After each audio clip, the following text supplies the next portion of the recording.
Look, I think fundamentally, like elite sellers, what at the end of the day, they always put their customers at the forefront of their thinking. They're not thinking about themselves. They're not thinking about what they're trying to sell. They're not thinking about closing deals. They're thinking about what do I need to know and understand about this customer so that I can help them. Welcome to the Elite Selling Podcast. It is your hosts, Frankie and Griffin. Today we are joined by Doug Landis. Doug is the self-proclaimed sales pro wrapped in a marketer's body. Doug lives and breathes all things sales and go-to-market. As a growth partner at Emergence Capital, his charter is to create a platform to share go-to-market insights and strategies that will help their portfolio companies scale, grow, and ultimately become the next billion-dollar SaaS company. Prior to Emergence, Doug spent 12 plus years driving sales productivity and efficiency inside some of the world's top technology companies such as Fox, Salesforce, and Google. Before joining Emergence, Doug held the coveted title as Chief Storyteller and VP of Productivity and Enablement at Fox. Today, we're talking about the importance of building a point of view and coming to the table with a hypothesis in every single sales conversation. Without further ado, let's get into it. Here's Doug.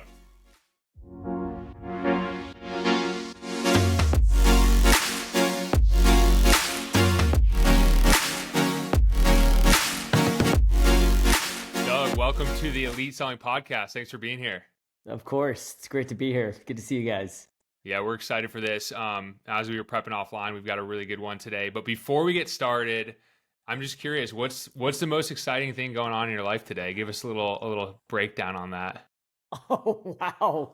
Didn't prep you for this one. You didn't prep me for that one. That's a loaded question. You know what? What's really interesting, being on the venture side of the business, but also being, like basically a lifelong student of go-to-market and SaaS and startups and building technology companies. Right now, I think that we're on the precipice of some crazy developments leveraging AI capabilities, right? And so it's like, where does it fit in best? How can I use it best to accelerate, some of the mundane, menial tasks that I've never really wanted to do anyway as a seller? Where can I actually gain some time back? It's interesting. For so many years we've been talking about how, like, I call this metric engaged selling time. And historically right now, for most sellers, you spend about 25% of your time actually talking to a customer, identifying an opportunity or moving that opportunity forward. Isn't that crazy? 25%. I think the leveraging AI technology and capabilities inside of different applications is gonna help to increase that. I really hope so, because if we can increase that to 35, 40%, just think about how much faster and easier we can qualify deals out, or how much faster and easier we can get broad and wide in an organization. Totally. And this is a perfect segue into the topic today, because I think AI has a lot to do with this. So we're going to talk about building a point of view and having a hypothesis. Yes. So I want to get into it, share why that's so important. It's the end of January 2024. And why is it so important today? Wow, man. Even more context to that question is, like, it's January. So what are we doing in January, right? Maybe it's the end of your quarter or end of year, or maybe you're kicking off the year, right? Because you're on calendar schedule.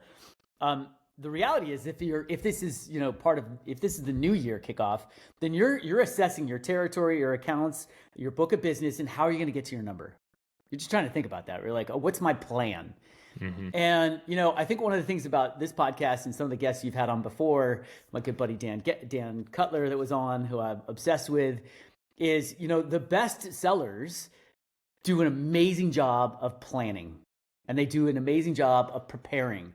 And the reality is I think that takes a couple different, there's a couple different approaches. You got to plan for the year. Where do I think I've got the best opportunity to get to my number? Where do I need to kind of strategize so I know where to spend my time, effort, and resources? It's also so that I can make sure I'm making the right asks ahead of time for some of our internal resources, right? But then it's also, once I prioritize where I think I can get business quarter by quarter throughout the year, then it's like, what's my plan of attack for each account? right? And that's also where some AI capabilities can help you, because it can help you to give you the insights or do the research about the companies that you're targeting, so that you can develop your strategy for the conversations you want to have, who you need to reach out to and engage with, who you think are the right players, the right influencers, the champions, the mobilizers, the buyers, etc. Because that's all part of the strategy. An account plan so often is like, oh, I do this once, I do it in PowerPoint, and I never look at it again, right? The real fundamental expert elite sellers, the Dan Cutlers of the world, they have a process that they just follow. And whether it's in Notion or that it's in Salesforce or it's in spreadsheet, it doesn't matter. They just follow this process.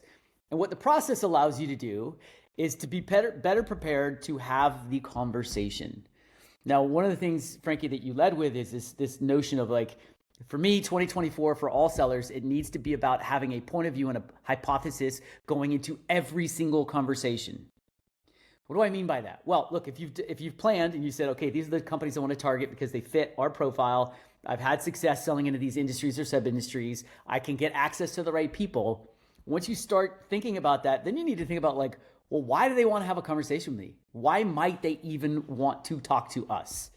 Because in this market that we're in, the amount of buyers who are willing to actually talk to and engage with sellers is much smaller. Right? I'm not taking 20 meetings this quarter. I'm taking 2. And so what I want sellers to do is I want you, if I'm a buyer that you're targeting, I want you to come to the conversation and I want you to show me that you've done the work.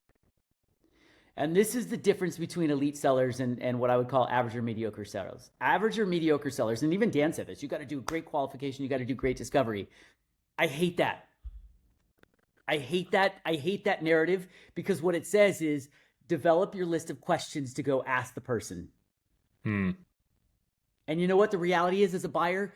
Don't you dare come to the call and ask me a whole slew of questions.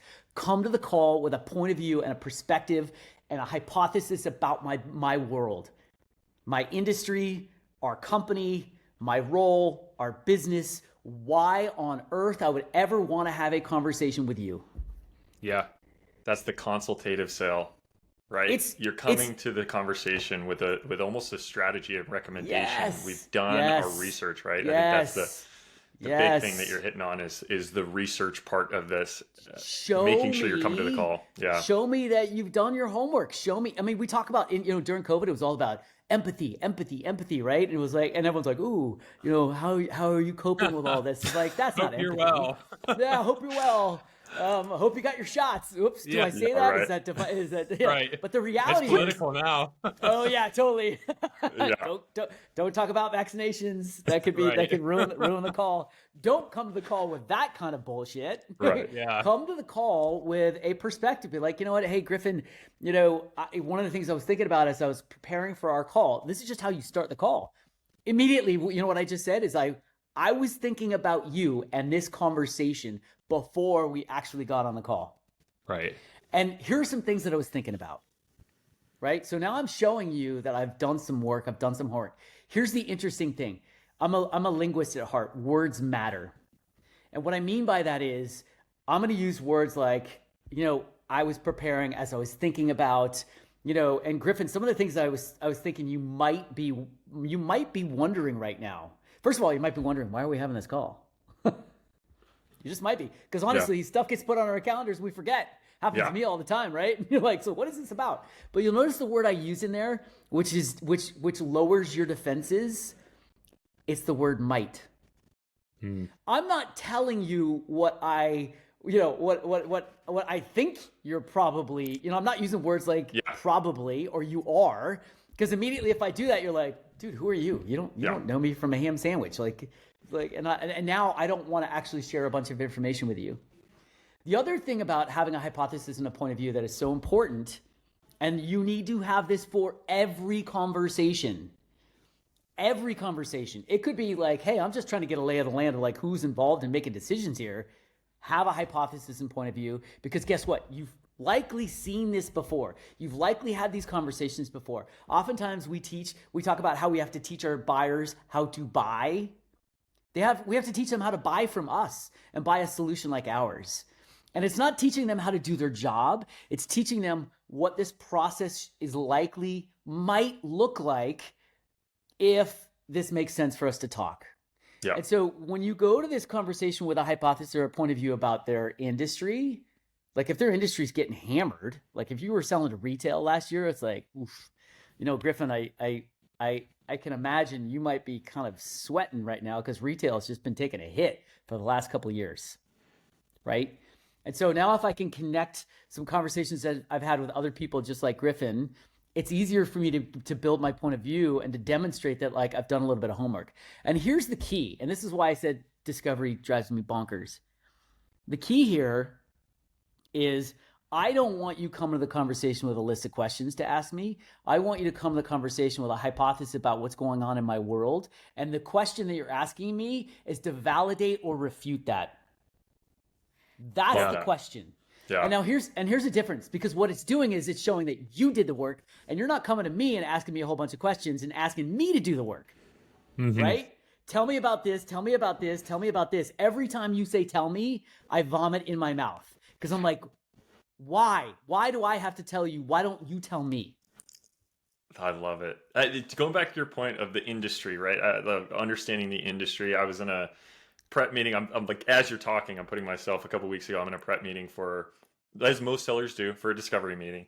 And I've got everything lined up. I've got the attendees, I've got the agenda, I've got the purpose, the process, the payoff, everything, etc. And as we're getting in, my manager looked at me and goes, Griff, talk to me about what this company does. Like what this specific line of business does. Like what does this line of business, what do they do?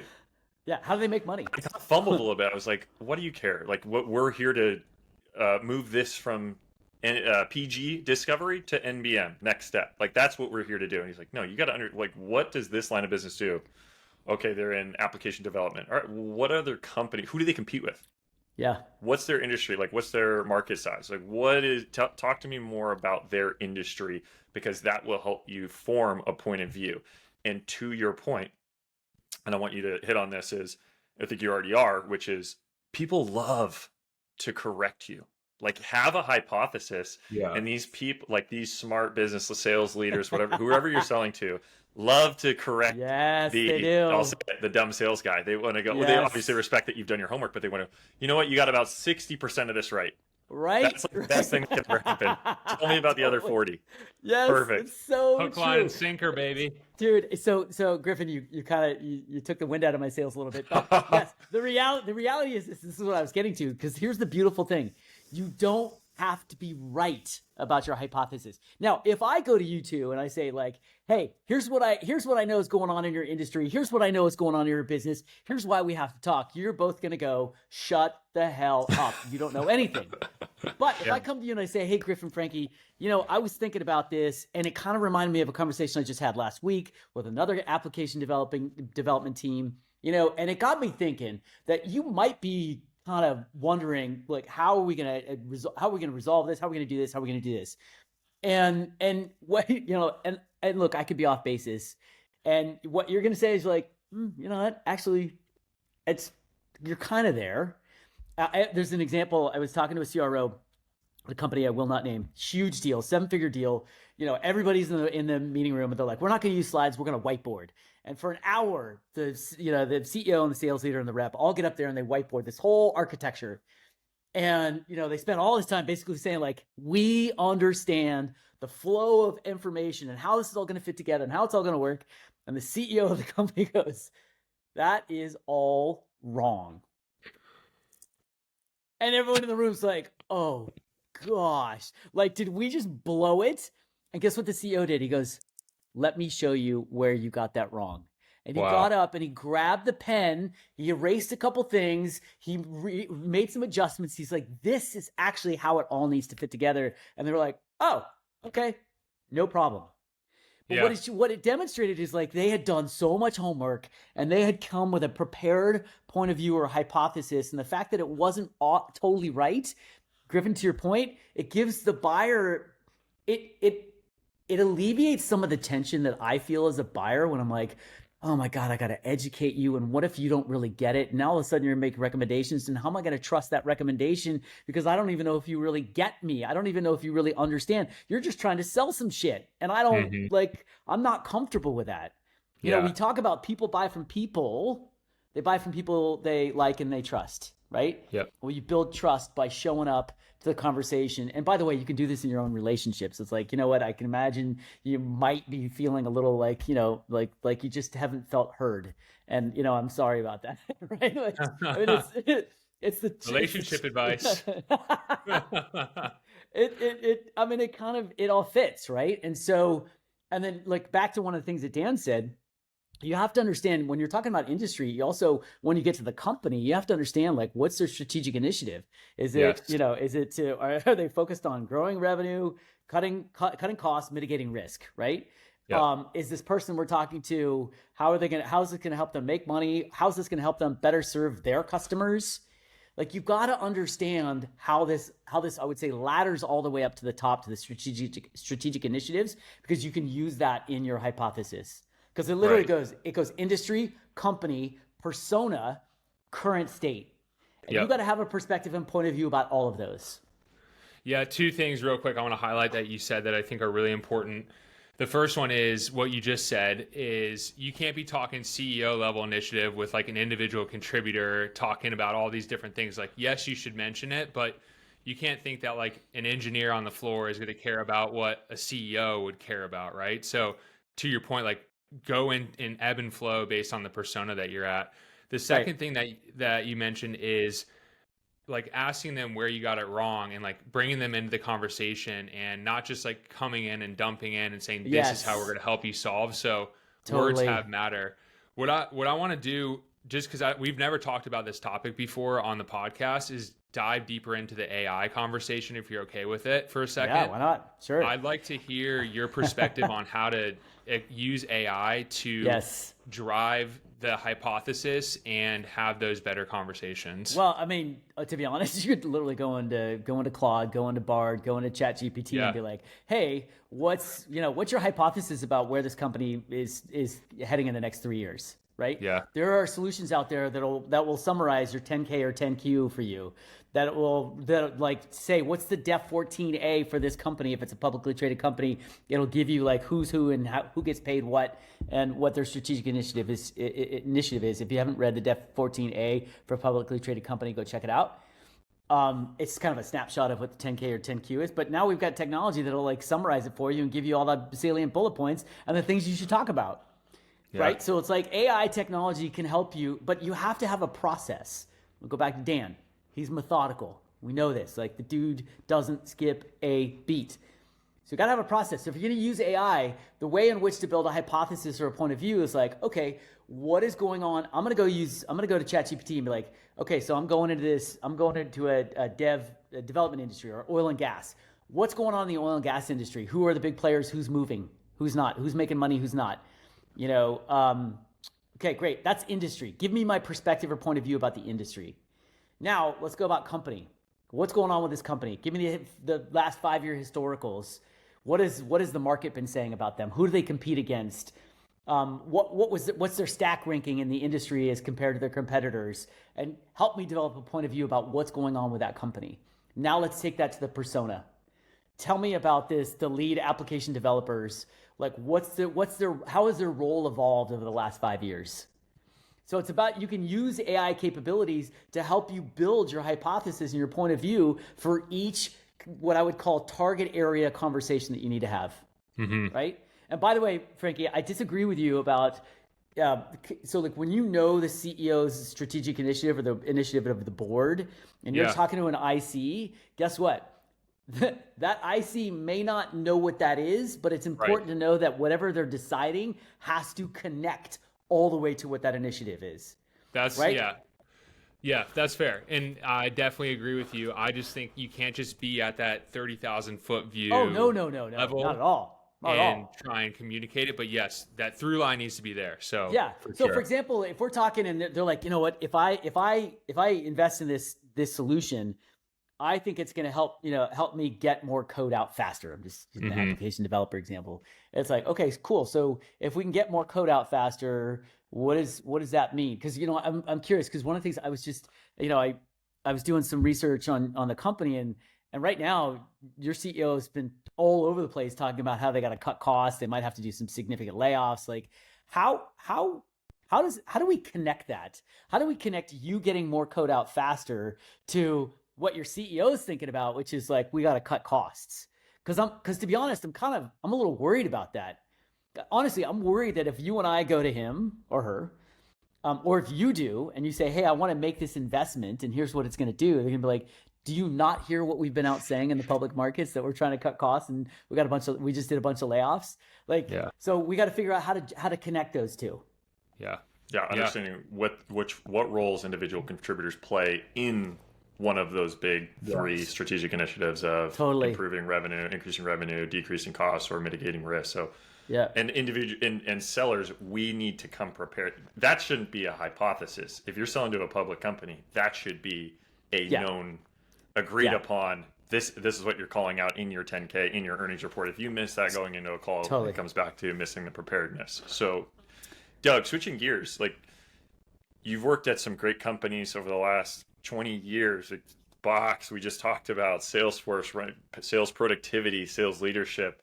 Now you're switching into a newer role in like venture capital, like you mentioned, at Emergence Capital. And so you're advising and you're seeing a lot of different sales companies start there and begin and, create their sales culture.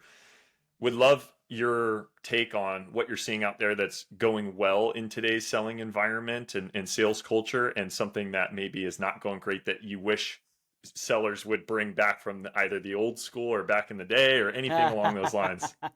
We're gonna go back to PTC days, right? The Oracle days when I was there, like making 100 phone calls a day, and we were going off of like printed out, green screen sheets.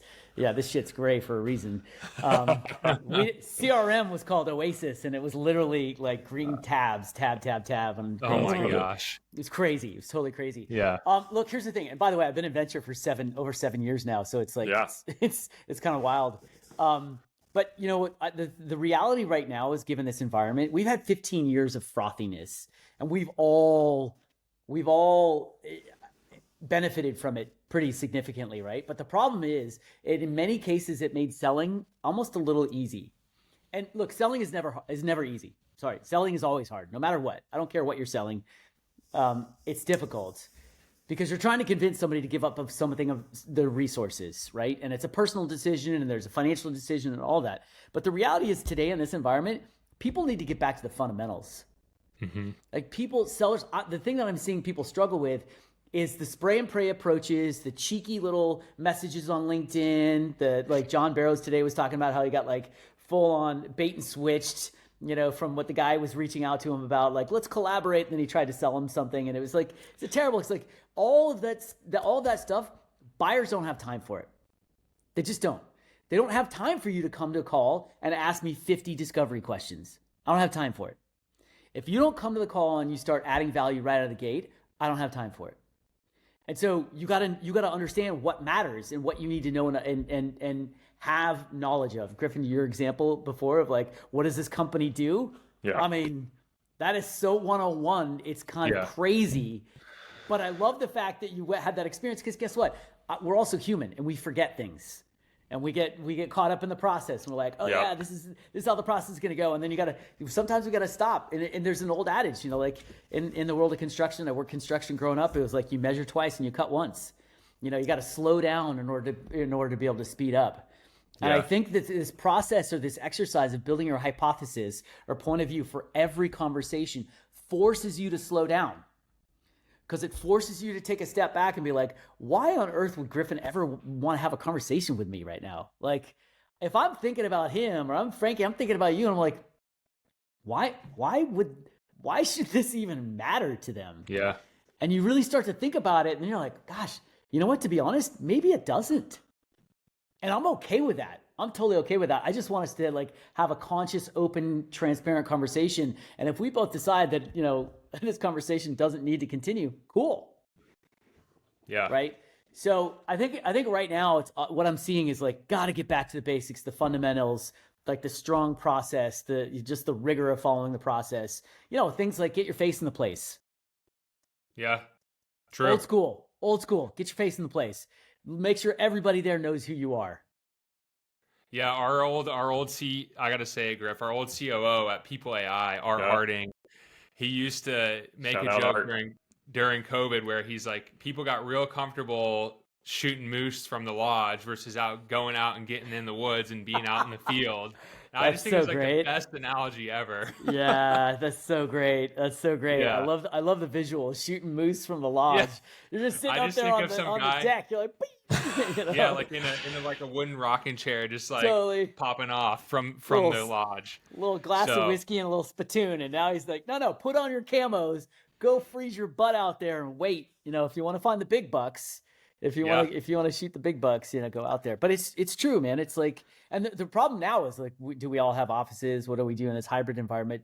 But the mindset of getting your face in the place, the mindset. Look, here's the thing. Like, if you just think about right now, SDRs are all comped on meetings. Well, screw that. Pay them 100% and have them go out and find the right people to have conversations with, get information, have meaningful interactions, like do the work together with me as an AE so that we can codify the strategy. Because if I know I'm talking to Griffin and my next conversation, I know I need to involve Frankie, part of the conversation I'm having with Griffin is like, hey, Griffin, I have a hunch, given the fact that I've done, by the way, hunch is another great word.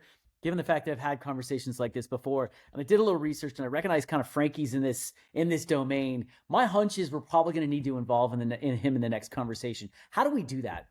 yeah. Ask the tough questions. Sellers are afraid to ask the hard questions because they don't want to call their baby ugly. Yeah. And being able to guide your buyer through that process is so huge. Well, they're afraid. So a lot of sellers are, including myself. I'm guilty of it. Sometimes you don't want to ask those questions because you're afraid of what the answer might be. You might 100%. find out quickly that you're not getting to get a deal, or it's not as, like you said, Frankie, as pretty as you anticipated. But you're like, I don't want to know that yet because I've still got hope. I got all this riding on it. So yeah. Well, I get that. As they say, hope is not a strategy. But here's the thing. Here's the thing. As a buyer, I want you to approach me with. We often. Look, the biggest reason why we lose deals is because they push and it's no decision because I'm too afraid to make a risk. I don't want to make the introduction, Frankie. I have too much other stuff on my plate to actually deal with. This isn't much of a priority, whatever it may. There's a million reasons why. But here's the thing as a seller, my job is, Griffin, if I'm selling to you, you know what fundamentally my job is? My job is to help you make a decision, consciously make a decision. That decision, by the way, could be stick with what you're doing. No problem. That decision could also be go with a competitor, partner with us, maybe partner with us next year, whatever it may be. I just want to make sure that you're conscious about that. And in order to do that, we need to kind of we need to take a step backwards and get really clear about why I think it makes sense for us to even have this conversation, fundamentally because I've talked to other people just like you, and these are the things that they shared with me. And my hunch is you might be struggling with some of the same things.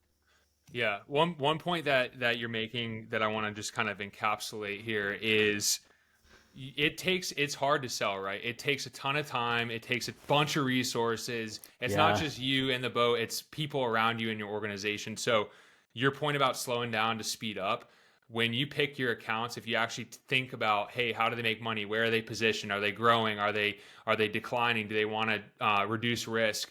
Then you pick the accounts you want to go after. You place your bets.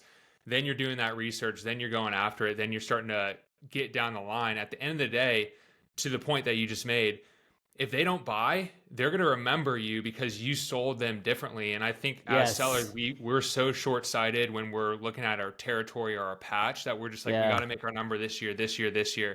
And yes, you do. But I think if you look at it from a 3 to 5 year view, you're gonna see the bigger picture about what you're talking about versus just how can I jam some software down their throat within these next 12 months? Because that's what people do. I like the way you're articulating that it's short-sighted versus the long. We have a value at Emergence. It's called win big in the long run because we make early bets, right? And those bets don't pay off for 8 to 10 years.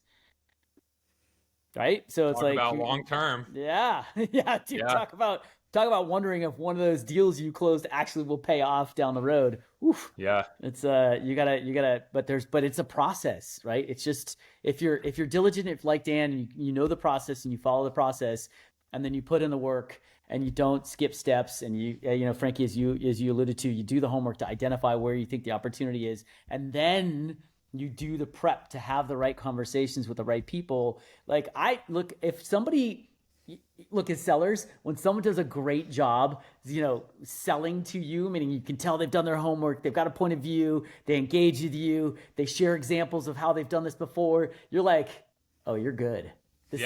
You're like, I like this. This is good. I will remember. I may not buy right now because my wife ultimately controls the purse strings.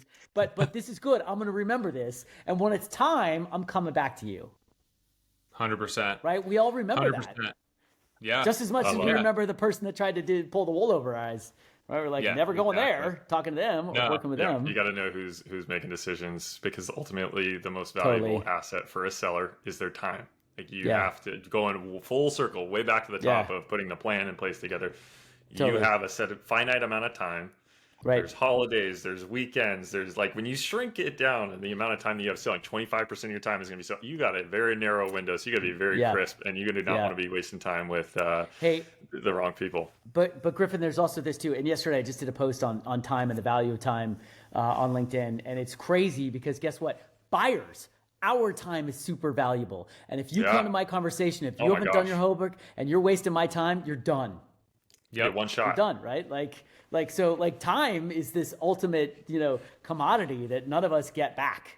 Yeah. So don't you dare waste my time, or absolutely.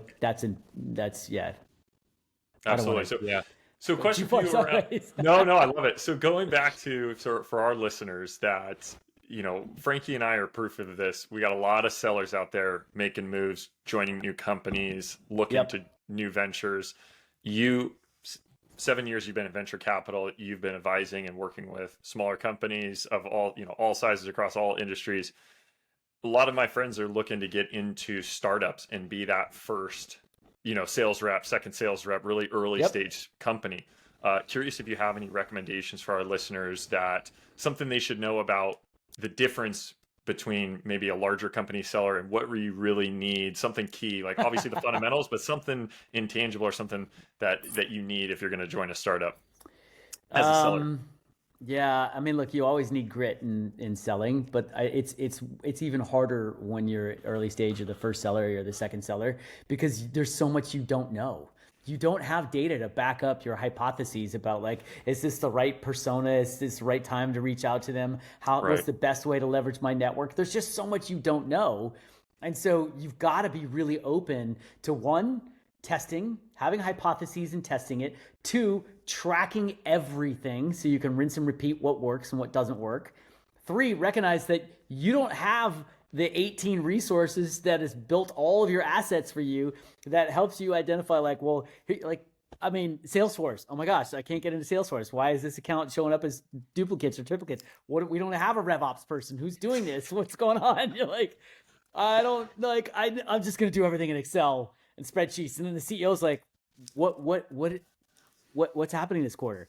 I think the transparency internally and just honesty with yourself internally is one of the most valuable assets that you can bring to an early stage company, because the reason why we talk about an early stage, we need athletes, is because we need people that can wear a bunch of different hats, that are willing to take some risks and to tell us what's working and not working. And then when we find that something's working, let's double, triple down on that.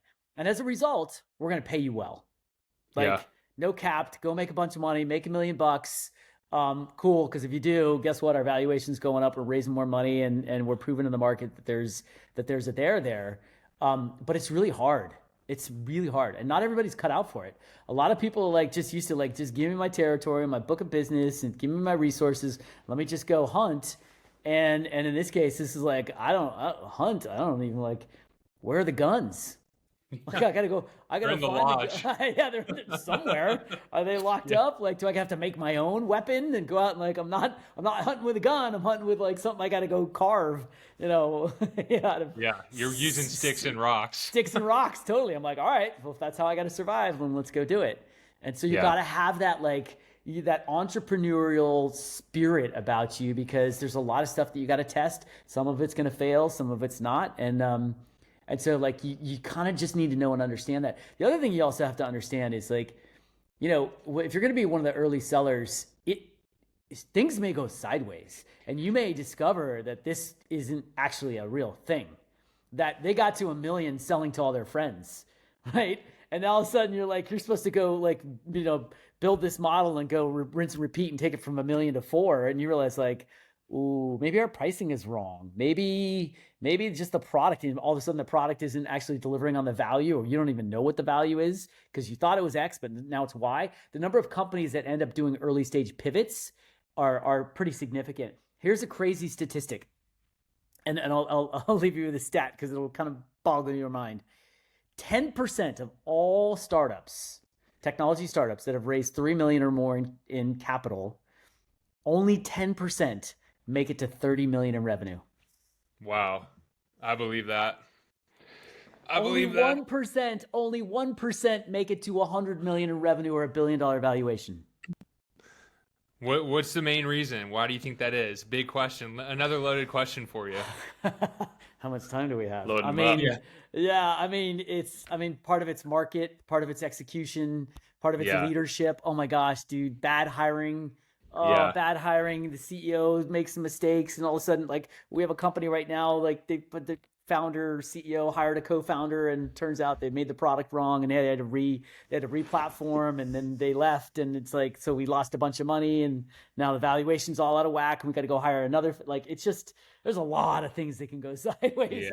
Much. That's another podcast topic. Pipeline. But by the way, the biggest challenge is companies at 4 million, and all of a sudden the board's let's triple, because triple, double is a thing, which is total BS. But you're 4, and we want you to get to 12. Do you know how much more pipeline you need? Going from 1 to 4, especially when you're the shiny penny and you've just raised a bunch of money and you've got all this press, you need probably 6 million in pipeline to do that. Going from 4 to 12, you need 28 million in pipeline.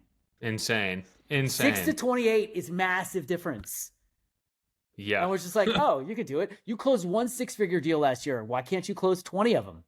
Right. Repeatability. Right. That's what? Crazy. Yeah. I believe it though. I mean, yeah. So that's early is hard. Early's hard, but it's also, that's also where all the, I love early. You could hit a home run. I love it because you can get a home run, but you're also building and you're testing and things are getting dirty and you're that's cool, that worked. Whoops, that didn't work. You gotta know what you're signing up for. Yeah, all right, totally. So let's bring this back to the topic at hand. So as we wrap up with the last couple questions here, Doug, are there any recommendations or resources that you would recommend to the listeners around how to build a better point of view and have a hypothesis in every conversation? Yeah. Well, one, I'm going to write a book about it, so that'll be fun. Awesome. But 2, the challenger customer. So, and the reason why I say this is because, look, if I go to you with a hypothesis and point of view, I want to pull from other customers like you that I've spoken to already, because that kind of pulls me out of all I'm now doing is sharing what I've learned from other companies just like you, other leaders just like you. Because you, as an executive and a buyer, you don't want to hear from me. You want to hear from your peers.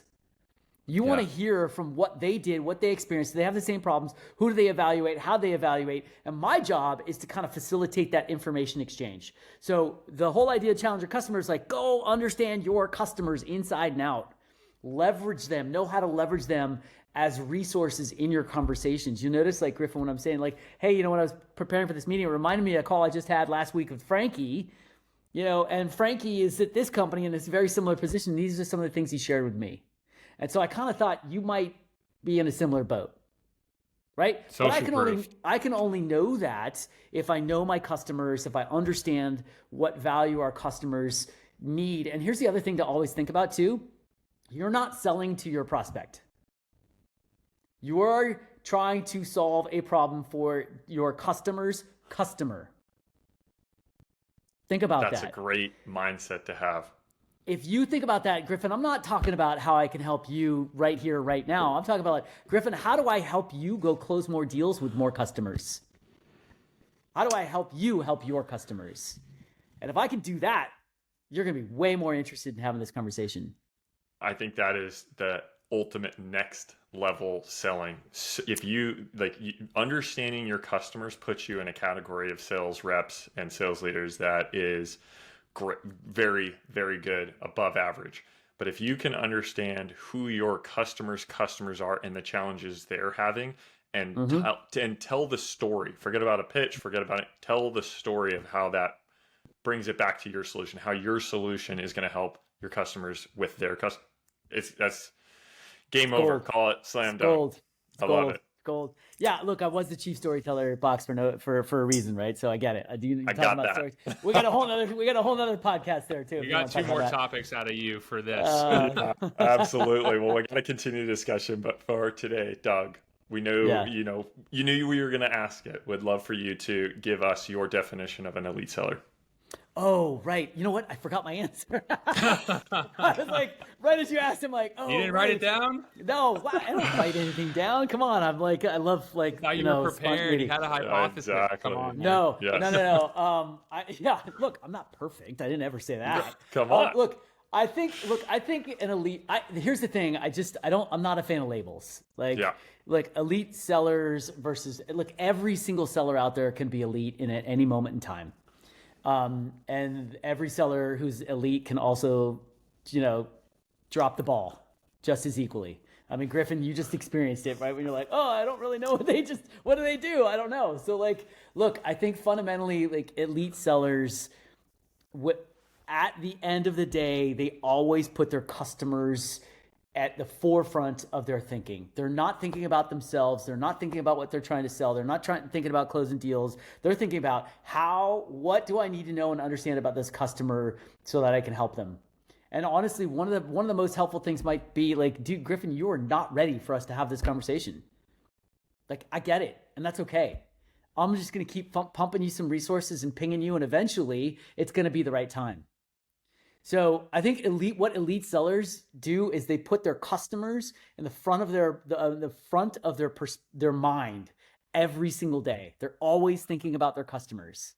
It's almost like the little things. Like it's like right now, if you're selling into a specific industry and something pops up in the news, and you just send it to some of your customers, like, whoa, this is interesting.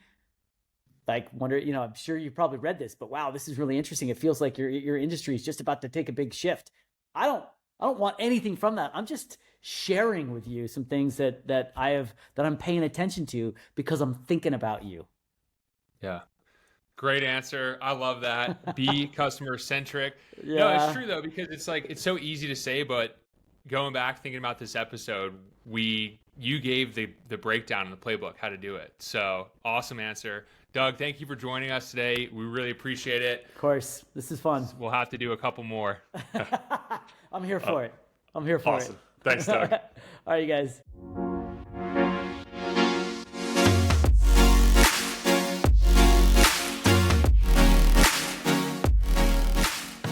All right, that's a wrap. Doug, thanks for joining us today on the podcast. 3 key takeaways that we had. Number 1, know how your customers make money, know who their customers are, and know how your technology can fit into their biggest initiatives. Number 2, make sure that you're getting out there. Put a face to the place. Go meet your customers in person. And then last but not least, treat every interaction, every call, every in-person meeting as an opportunity to add value. And the only way you can do this is by having that hypothesis and research done ahead of time. So again, Doug, thanks for joining us today. If you're not already following him, check him out on LinkedIn. He posts valuable content all the time. Doug, thanks again. Take care.